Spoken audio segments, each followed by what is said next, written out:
Long-term thermal test. Neil drops down to Englandshire to explain what works for him. In my opinion, thermals make an average stalker suddenly extremely efficient. And Dan from Shooting Sports UK has a neat rifle package to tempt you with. I have a squirrel problem that inspires a maths question. Unfortunately for the squirrels, I solve it.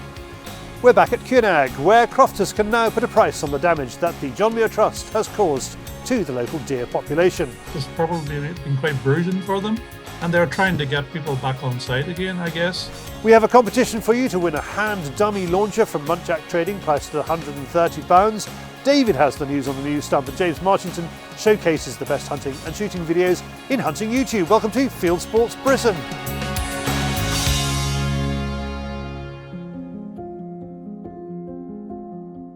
Neil has been spending more time down south than normal.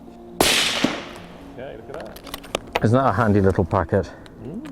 A heat target for zeroing. What with his new chiller business and stalking clients looking for deer with tusks rather than red coats, he's starting to enjoy a warmer and drier climate than he's used to on the west coast of Scotland. Come to England, they said. Dry here, they said. Don't believe a word of it. We've arranged to meet him at Paul Childerley's place as we have a long overdue chat about his long-term infrared thermal test, plus to discuss if shooting deer with thermal is coming down the track. The whole thermal story for me has been an interesting one. If we've already agreed, you could say functionally and legally, that we can use them to kill sentient mammals like foxes and feral pigs, then there's no real reason why they shouldn't be used for culling deer. I mean, one sentient mammal is the same as the next. We might have different perception on them. I think too that there's a national interest now in how deer are managed. People are going to be required to shoot more deer. And in my opinion, thermals make an average stalker suddenly extremely efficient. It takes the element of surprise away from it, or skill, or field craft. Because if you can position yourself even from a high seat before darkness, deer and other mammals are going to walk out in front of you and have no idea you're there. Staying on the right side of the law, Neil's been using the thermal spotter for deer observation and his wildlife and nature tours. This has become not just an excellent hunting piece of equipment. This has become an excellent wildlife management and conservation tool, because you can interact with species and monitor stuff without being invasive. You know, things are going about their natural processes without us disturbing them, whereas when you go shining lights about the place, yes, you get an idea of what's there because you can see them, but you're also causing disturbance. So you hate to say anything's essential, but if you're managing things like Sika deer or red deer in dense woodland, or you're interested in doing bird counts, and particularly now when you want to show the benefits of moorland management, what a terrific way to count waders. So amazing, amazing. Of course, foxing is part of that moorland management, and that's what Neil has been doing with the Infrared MAH50 thermal add-on. He hasn't even got the dedicated thermal rifle scope out of the box because of the add-on's ease of use and his confidence in it maintaining zero. And that is what he wants to demonstrate on the range. An awful lot of guys I know in the north that have had thermal rifle sights find zeroing them, and zeroing them well, quite challenging. And you'll regularly hear the comment, oh, you can't get it quite as good as you can with a rifle scope. And I found that with the clip-on, there's no significant difference, and I think it's something we're going to demonstrate. In fact, there is no difference. And a lot of guys that I know in the north, like I say, that are keepers and stalkers, that had rifle sights, and we won't name any brands because it's not fair, but they're all pretty much going now, where can we get these, because we'll do this instead. Right. You press record? I don't know how to press record on this. You sort it out. Oh. Hold on a second, so you've taken that off. So you can do it remotely. So have you used this? I've used it for other functions, but I've not used it to record. Alright, put it back on again. That's cool, I'll sort it out. Yeah.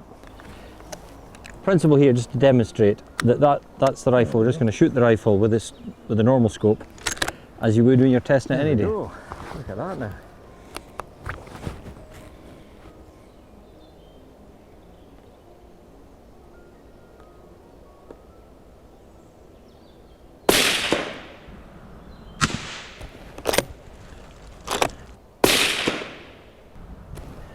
So there's an inch between them, but that could well be me. Everyone talks about sort of their breathing. What's your breathing technique when you actually take a shot? What I try to do, I mean, I spend a little bit of time being taught how to shoot. It doesn't necessarily make me a good shot, but the thing to remember, whatever you're doing is your shooting technique is the thing that you repeat. So what I do is I take 3 deep breaths. On the 3rd breath, a part exhale. As a part exhale, I squeeze the shot. Okay. I think what a lot of people do is they try to freeze up and lock for that moment. And there's always a difference in time between reality and your brain and what's going on. So whatever you do as a shooting routine, there's better shots than me out there, but it's worked. It's almost like a clay shooter. You have your sight picture, but then you have your sort of pre-shot routine. I think too, when you shoot the rifle on the target and you're testing it, it's quite different to a hunting scenario where very often, particularly if I'm shooting off sticks, I'm keeping both eyes open. Because if you shoot the animal, it darts away off to the side, very often with your eye looking down the side of the scope. You'll see it through the scope with a moderated rifle anyway, but it gives you a better picture of what's going on round about. The plan now is to clip on the thermal and try it again.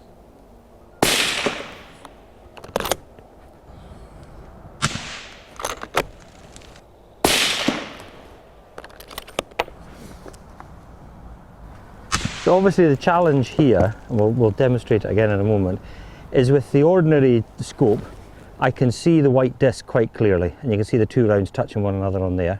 Well, not quite touching one another, nearly touching one another, shall we say. And then when we've clipped the thermal on, this whole black background here, this is indistinguishable in it.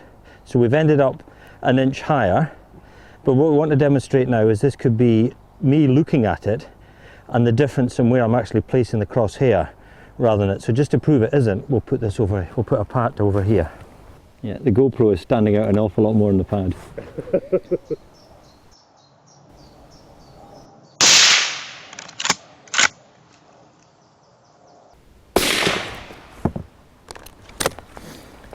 Okay, Mr. Rowantree, so we're there or thereabouts.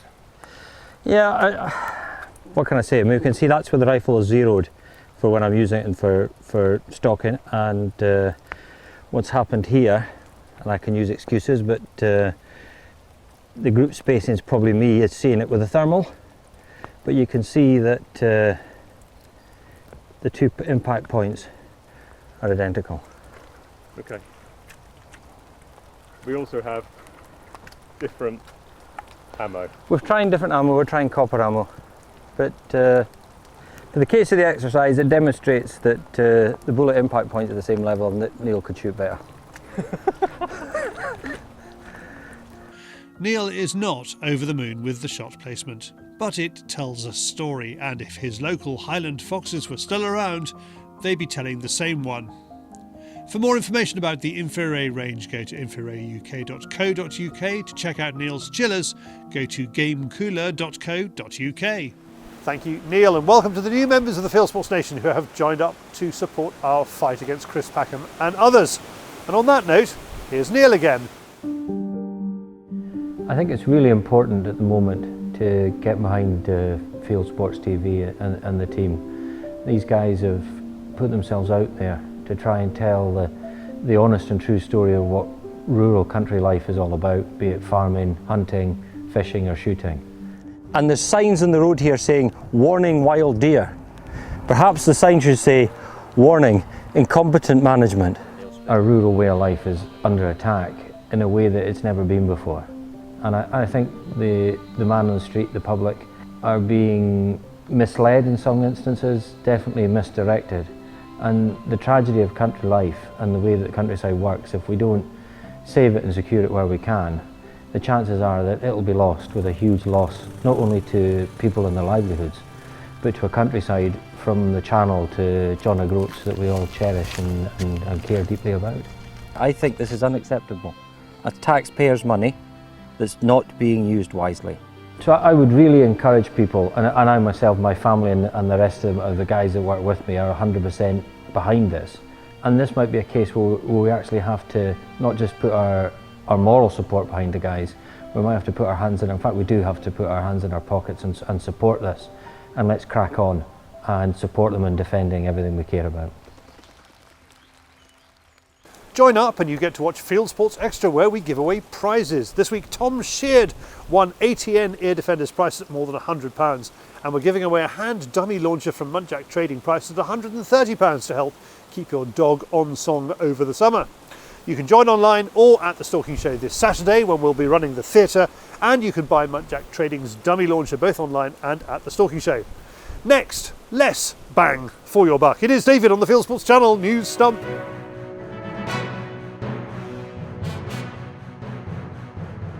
This is Fieldsports Channel News.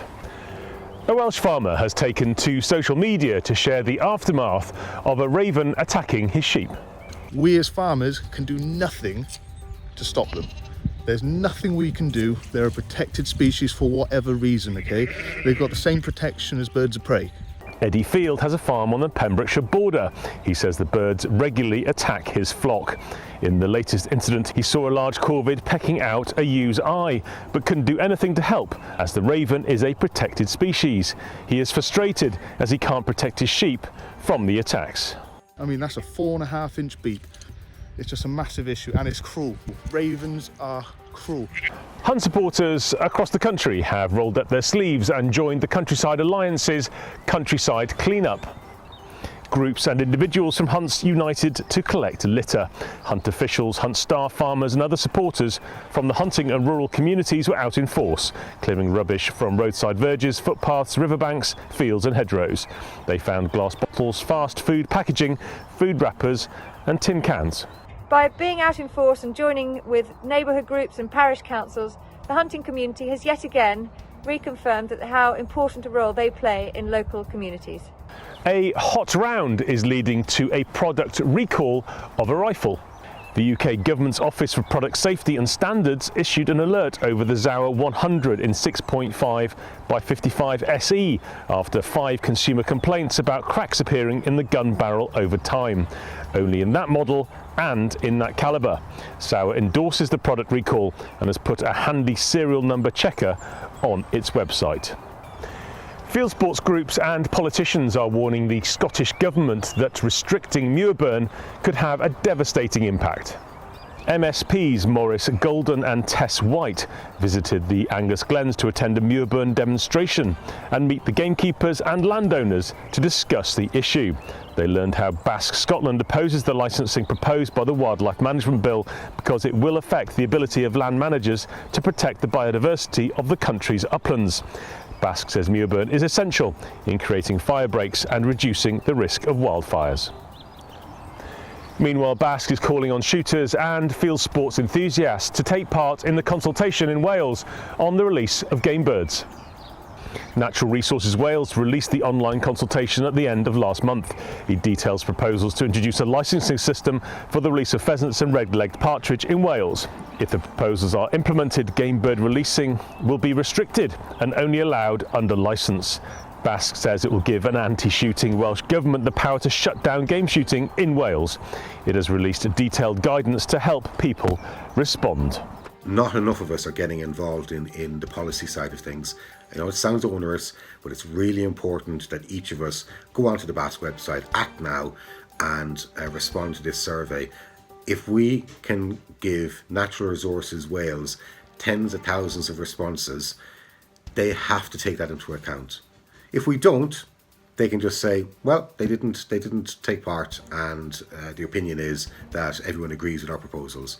Natural England says beavers have returned to the waters of Somerset and Wiltshire, and it adds that unlicensed introductions and escapees are suspected to be behind the rodent's return.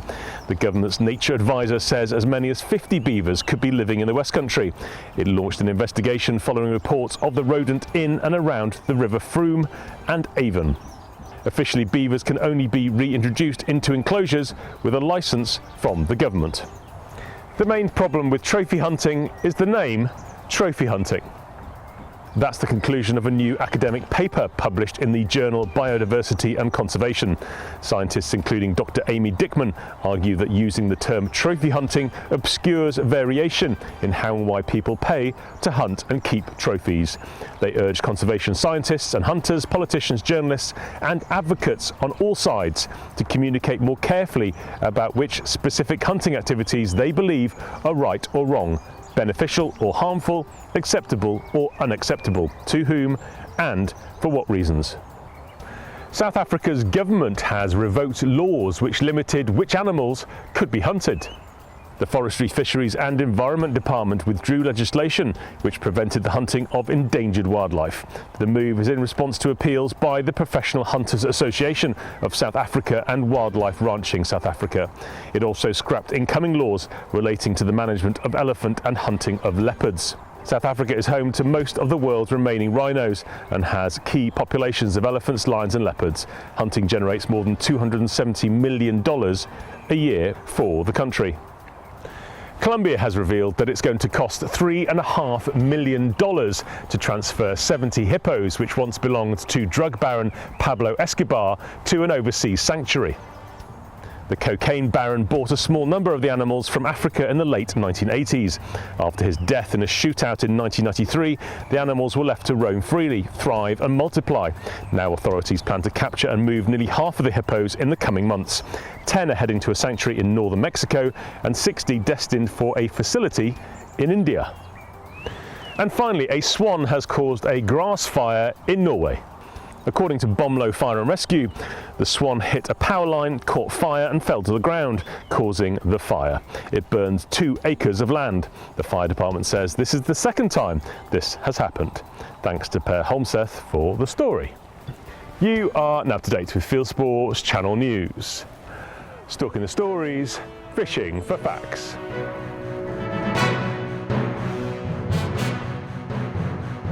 Buying shooting kits? Then head to Kit Finder and our team will help you find the right product at a fair price from dealers all over the UK. Kit Finder, the shooting kit comparison website.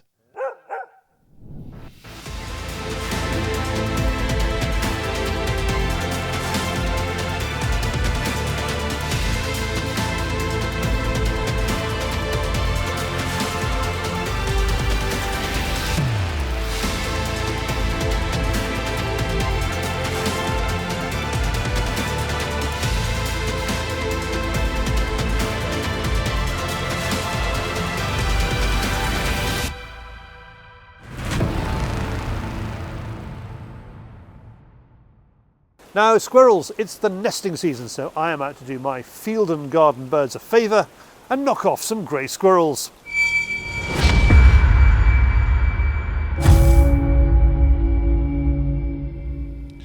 The last bird table of doom had me shooting a 2-2 rimfire at vermin on my bird table at just a few feet. Some of you say that's overkill, to which I would answer in return, how dead do you want your rat? But it's certainly heavy on ammo. So I moved to this, a 2-2 air pistol. Now, for those of you who say that at sub 6 foot-pounds it's not enough gun, I should say that the range varies from just 5 feet to 15 feet, and I am guided by a green dot laser sight. I wouldn't shoot game at over 20 feet with this setup. There is still a problem. I'm hitting them, but I'm also missing them. It's hard to miss with a laser on an air gun. The pellet goes where the dot is. So what's going wrong? Is it the gun? I go to ask the experts at airgun shop Crackshot in Devon. What we'll do is we'll start with what I wouldn't recommend. So I wouldn't recommend any of the CO2 replica type guns. They are built to not use massive amounts of power. They are designed for plinking cans, paper targets in the garden. The things I would be happy for people to use or for humane dispatch would be something like the HW45 if you didn't want to go PCP. So this is the HW45 Silver Star. So it's spring operated. I'm obviously not going to cock it, but you'd lift that one up. You can see there's a main spring here. As you lift it open, that will cock that gun, and you direct load the pellet into the barrel.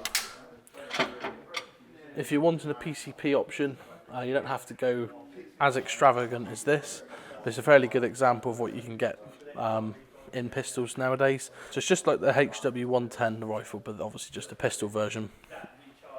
10-shot magazine, safety catch here. Once it'll tell you that one will work when it's cocked. Side lever cocking. It's on the left-hand side to make it easier as a pistol shooter. Picatinny rail on top, and on the bottom to put all your different accessories on should you wish to put some on. Something like this little laser here, you could mount on the bottom if you were happy to do that, and you could use it as the open sights as well, so if you have that as the secondary, or if you wanted to, you can pop that on along the top, but it does mean that once you've zeroed in this laser, you can just see on my hand, you will be able to zero that in, and you can just use the laser to shoot on, so you haven't really got to try and worry about wiring out the sights. You can just put the laser on it and just pop away when you're ready. And these are, well, £780. The lasers are just under the £40 mark. Then James shows me what he reckons is the ultimate squirrel tool, a Zaraki, base price £300, but with all the trimmings. This is a Zaraki HPO1 or a Webley Electo. It's all been tricked out for some serious pest control. It's not the air pistol then, though mine is not quite as pretty as that last one James showed off. Is it pellet drop? It can't be. I'm shooting almost vertically, and at 6 foot-pounds muzzle energy, the pellet is barely dropping at 15 feet or 5 metres. The problem is, I think, the mount. It's too high. I set up a range to test this. A sheet of paper at 2 metres where the air pistol is zeroed, and another at 5 metres. The mount is 8 centimetres higher than the barrel. The bullet travels 2 metres to where it's bob on the green dot, then travels a further 3 metres, 1.5 times 2 metres, which pushes the pellet 1.5 times the 8 centimetres. 12 centimetres off the green dot, or to put it in realistic terms, about 2 squirrel widths. I am 2 squirrels off. How to fix that? Until they invent pellet-mounted cameras, well, you never know, the next best thing is to send off to Magical Mount Maker Sports Match for a low-profile mount to fit the laser. Now it's only 4 centimetres from laser to barrel, so at 15 feet I'm looking at a more doable 6 centimetre hold under. Only 1 squirrel width. There you are, one of the disadvantages of shooting any rifle or pistol at anything nearer than your zero, and it is why a low-profile scope is a good idea. Dot too high, and at 15 feet the pellet trajectory is 2 squirrels out. Result, missed squirrel. Make it nice and low, and that is bad news for squirrels. For more about Crackshot, go to crackshot.uk, and for info about sports match mounts, visit sportsmatch-uk.com. Well, that was fun. Don't forget to like and subscribe if you want to like or subscribe.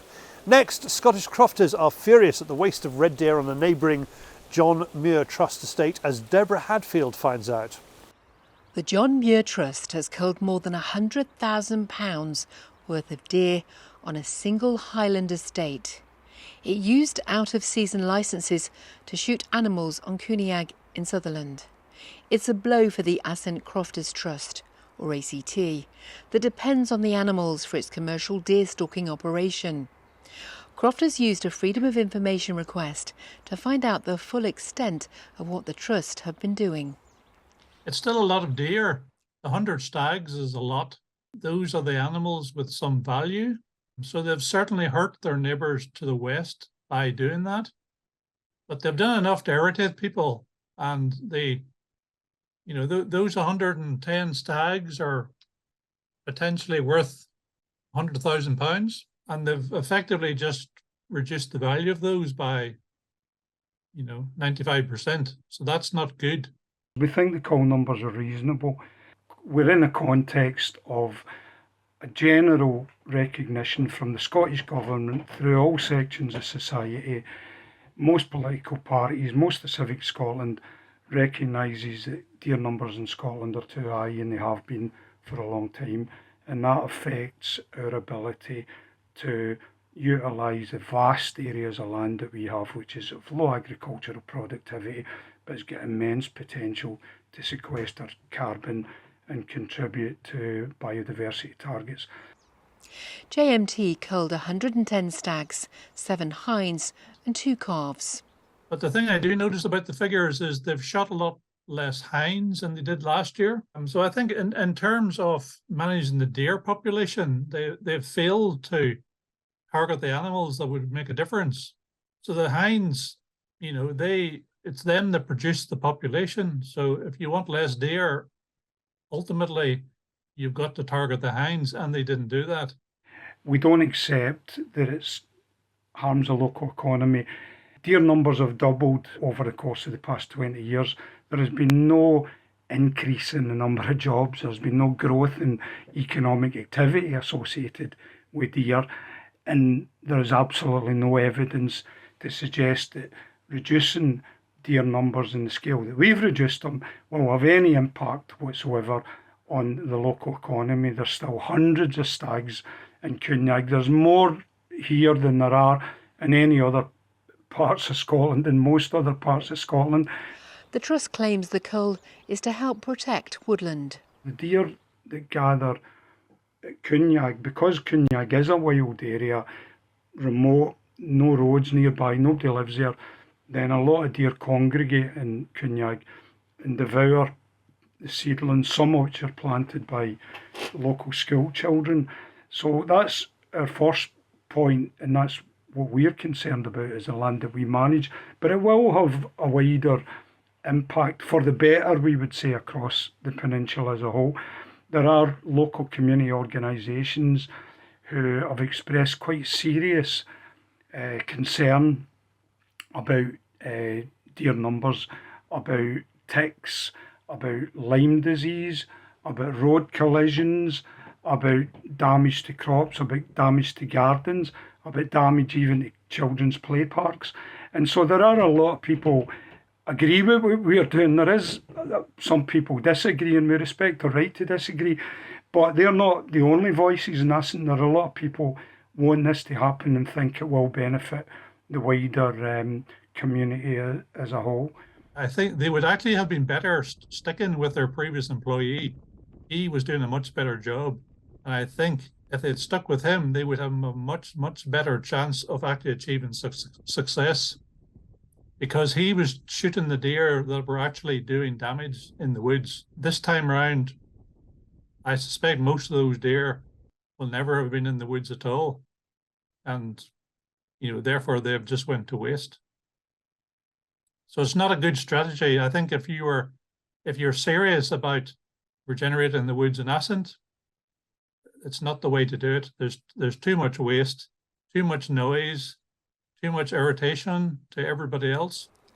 The Countryside Alliance in Scotland is concerned about the long-term impact of out-of-season culls across Scotland. There's no argument that the government have targets to meet for both tree planting and for deer cull as well. What we would ask is that any cull, particularly one of this scale as well, is planned in accordance with the local communities and the deer management groups in that locality. Deer range, so you're not just taking the deer from one particular ground, you'll be taking the deer that are transient over 2, 3, 4 large pieces of ground. So this is a community project, or this should be a community project, and the deer management groups locally should be fully involved. JMT has announced the purchase of a 45-acre site at Muntjac. It wants to create a community and visitor hub.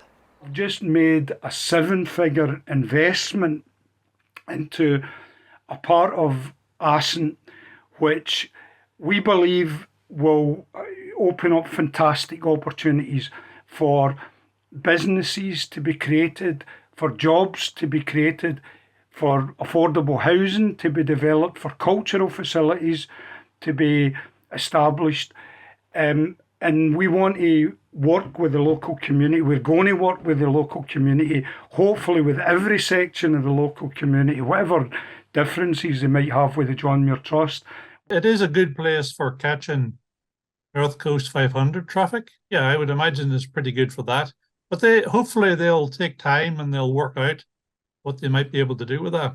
Now, we know how important tourism is for Scotland, but with the acquisition of a 45-acre site for the John Muir Trust to build what they call a tourism hub, could be quite disturbing for deer. There's potential for them being pushed off feeding grounds, off breeding grounds, and pushed basically out of their natural habitat and natural areas for ranging. So this is also worrying. Communities will benefit from tourism, there's no way about that, but this really has to be carefully thought about. JMT is launching a consultation to encourage local people to have their say on the future of the site. To me, it's obviously part of a PR drive. You know, they're trying to get. I think this whole argument about the deer cull has been very difficult for JMT. I expect it's probably been quite bruising for them. And they're trying to get people back on site again, I guess. So they're trying to maybe just shift the focus of the discussion, try and do something that might be interesting to people locally, maybe do something that would generate some alternative employment. So if they can do those things, that's a good thing. We want to work with everybody, and we're opening a community consultation and feasibility study to examine what can be achieved with this investment that we've already made and the potential to multiply that investment in the coming years. So we think we are going to open up tremendous opportunities for the people of Assynt in the next period. The latest purchase may be seen as JMT's olive branch to help the local economy. But the battle between crofters and the conservation industry is far from over. They disagree about how they should manage the land and what crofters need in order to survive independently. Thanks all who took part in that. Now from politics to Kit and Dan Bibb from Shooting Sports.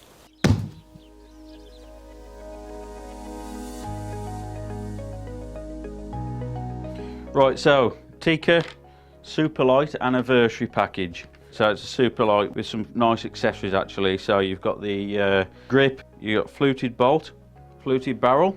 On top of that, there's rings, there's a Steiner rifle scope, carbon fibre bipod there, comes with a sling. Also, a Stalin 108 moderator, set of shooting sticks, and an outdoor edge zip blade for grollicking. The retail on this whole package is £3,150. The deal price on this package is £2,400 with everything included. Good deal? That's a very good deal. It's a package with a reliable kit. You can get straight out into the field with this package, no problem at all. Will you set it up for people? Of course we will. Set it up, zero it.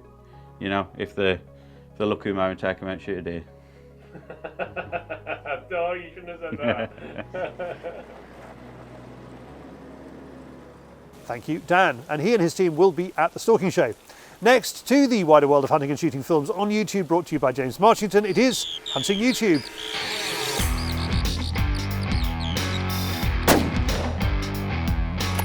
This is Hunting YouTube, which aims to show the best hunting and shooting videos that YouTube has to offer. First this week, what happens when you shoot squirrels with exploding airgun pellets? That's what the Edgun channel is finding out in this film. More airgun action from RJM Hunting Australia, who's ratting with a $28,000 setup, including an FX Impact airgun and a top-notch thermal scope from Infrared. Closer to home, our old friend Andrew from AM Bushcraft and Hunting is wearing a leafy camo suit to shoot squirrels on a feeder in the woods. Over to the States, and Aaron from the Hunting Public takes stepson Miles out after turkeys on the first day of the season in Missouri. Johnny from TGS Outdoors is shooting driven pheasants in Denmark. Their traditions are different and it's steel shot only, but he has a great day and learns a lot. Meanwhile, driven shooting in Wales is under threat, and Johnny has teamed up with the NGO to make this film explaining how you can help save our sport. Vulcaner Dave Sharp has got a bee in his bonnet about Harris hawks. He says they don't deserve their reputation as just a beginner's bird. And finally, the wooded beardsman is hunting, cooking and eating black bear. He goes through all the details from using a bait, stalking or shooting from a tree stand, and barbecuing the meat with a dressing of ketchup and maple syrup. That's it for this week. We've put all these films into a playlist for you. Click on the I symbol top right or check this film's description. If you have a YouTube film you'd like us to pop into the weekly top 8, email Charlie the link, charlie@fieldsportschannel.tv.